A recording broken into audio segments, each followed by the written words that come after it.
Hey, it's Stephen C. Campbell. Welcome to another video lesson. Today we're talking about business to business branding.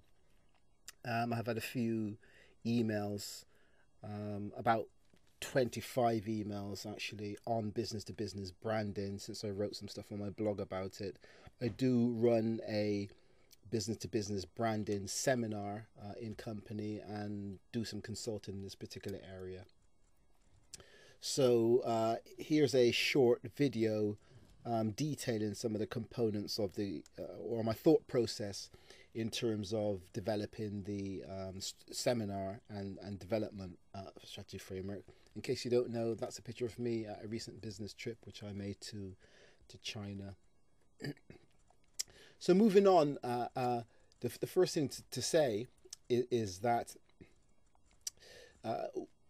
we can look at the foundation of the business to business branding in terms of the marketing mix. And of course, you marketing gurus will know that the marketing mix conveniently fits into four components, or consists of four components: a product, price, place, and promotion.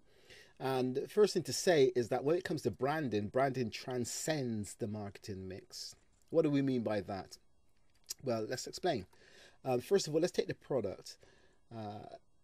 Business to business branding aspects, where we're considering the quality and the features of the product.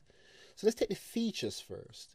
Of course, to even get into the framework for bidding for business, the features of your product typically would have to meet very tight specifications to meet in with your business to business partner requirements. For example, if you're selling components which goes into a finished product, ball bearings, motors, disk drives, keyboards, then the features of the product have to fit into the finished product features. Similarly with the quality as well.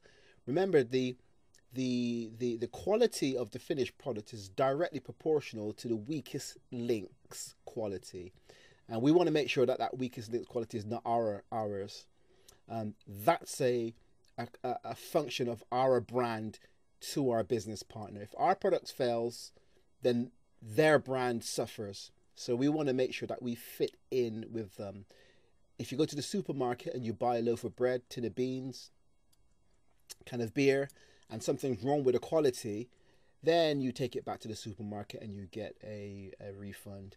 If you go to buy something from the supermarket and you have a set of features in mind and there's a substitute there, you typically buy the substitute. But typically in business to business circumstances, you have to buy specifically or supply specifically to fit in with the finished product requirements. When we talk about price, of course, typically you go to supermarket or online catalog, then you buy at the particular price. Credit terms are typically fixed, but when we talk about business to business aspects, there's more flexibility when it comes to credit terms. It depends who you are. You know, you could be supplying a aircraft manufacturer, for example. You could be talking about tens of thousands of US dollars per order. Credit terms could spread over months, and also there's flexibility typically on pricing, directly proportional to quantities purchased. When we talk about promotion, of course, going back to the product which we mentioned earlier on, a question for you: whose responsibility is it for the promotion? Now, of course, if you're supplying an aircraft manufacturer, then maybe you will have no part at all in their marketing and advertising and publicity of the finished product, of course. But if you could be supplying a company making some manufacturing, some machines, some robots, or a computer system, for example. One idea that aspect comes to mind is Intel Inside. Intel supply computer manufacturers, and they create a lot of buzz in the marketplace. Of course, the more computer systems that get sold, the more Intel sell microprocessors. So one thing to consider is how much energy and effort do you put into actually creating pull marketing from a marketplace at large versus push marketing, where we're just pushing our products and service through our business partner and leaving them to do all the marketing. Even if we're doing push marketing, do we provide marketing collateral and material and expertise to assist them in the branding and marketing of the finished product? So we play around with that and we push some, look at some case studies to see how high is high and what can we do to actually, improve on from where we are. And finally, in the marketing mix, we talk about the place. That is, where is the end user going to actually purchase the product? That's in terms of the consumer. In terms of the business aspect of things, we look at transportation and inventory. Of course, if we're supplying our business to business partner, they may choose to keep inventory, as soon as the inventory, for example, goes below 1,000 parts, we may have to restock, let's say, to keep it up to 2,000. And every time it gets down to below 1,000, we stock it back up to 1,000.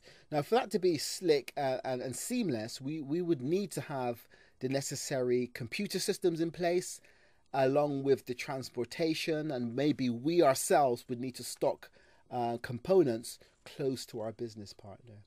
Of course, if we get this wrong, again, in line with the quality and the features, the production line could actually grind to a halt. So the place or the distribution of the product, our product to a business partner, is a critical part of our brand in terms of the business-to-business marketing aspect. So this, we say, branding transcends the marketing mix. It touches on each of the component of the marketing mix. We go into each of these in detail, and depending on what your product or service is, try to dissect the marketplace to see how can we improve, how can we make things better. So that's the branding, business-to-business branding, transcending the marketing mix.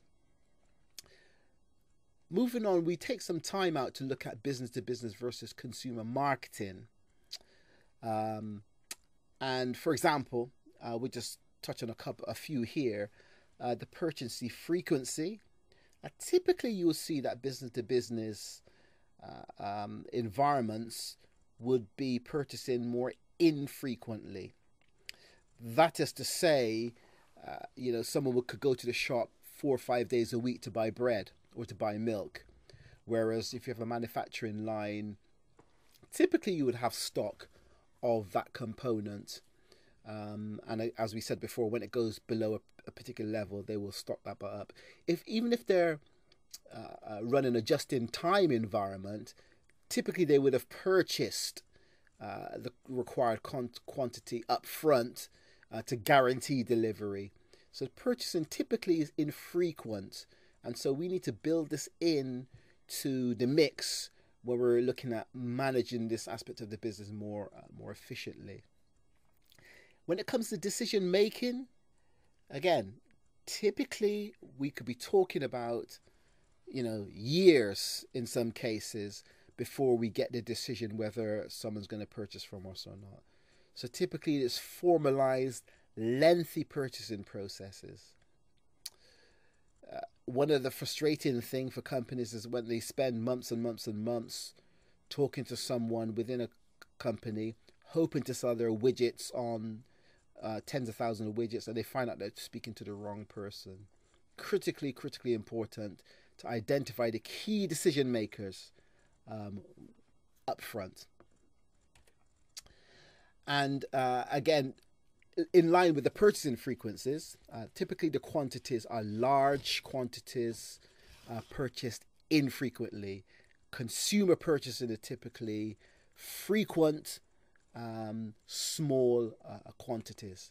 And these differences are critical because we're manufacturing something, we're developing a product, we're developing a service to supply a business-to-business partner. And being fully aware of all the components of the differences between business to business versus business to consumer will make us a better partner. Also, in considering what happens when the final product, the finished product, ends up into the marketplace. And finally, we talk about the emphasis of the purchase. The emphasis of the purchase is typically on economic benefits when we talk about business to business branding and marketing, whereas typically for the consumer market, they're talking about psychological reasons. So moving on, we also spend some time to look at some of the terminology that's banded around when we're talking about business to business branding. And we just touch on a few here. 4, in fact, there's brand positioning. Very, very critically important to determine where you're going to position your brand in the marketplace. To do that upfront, to be aware of your competition, to do the best job as possible with this. In line with that, we speak about brand preference, and this is, of course, where you're fighting out in the marketplace within a particular category versus a competitor. There's brand equity, and there are components, 4 main components that make up brand equity. We spend some time to dig down into this to see how you could improve yours. And also we talk about brand relevance, and this goes back into the area of marketing, what we call category marketing. Marketing and building dominance within a particular category, or creating a new category or a new subcategory in terms of your business to business branding excellence. So that's some of the components that we cover in the consulting and the training. So to summarize, branding transcends the marketing mix. We build on the foundation of the 4 components of the marketing mix and go down into looking at brand equity. We spend much time looking at brand equity and the different components of that. So I'm Stephen C. Campbell. Thank you very much for your attention. I work all over the world, so feel free to get in contact if you would like to discuss mutual business interests and opportunities. Thank you very much.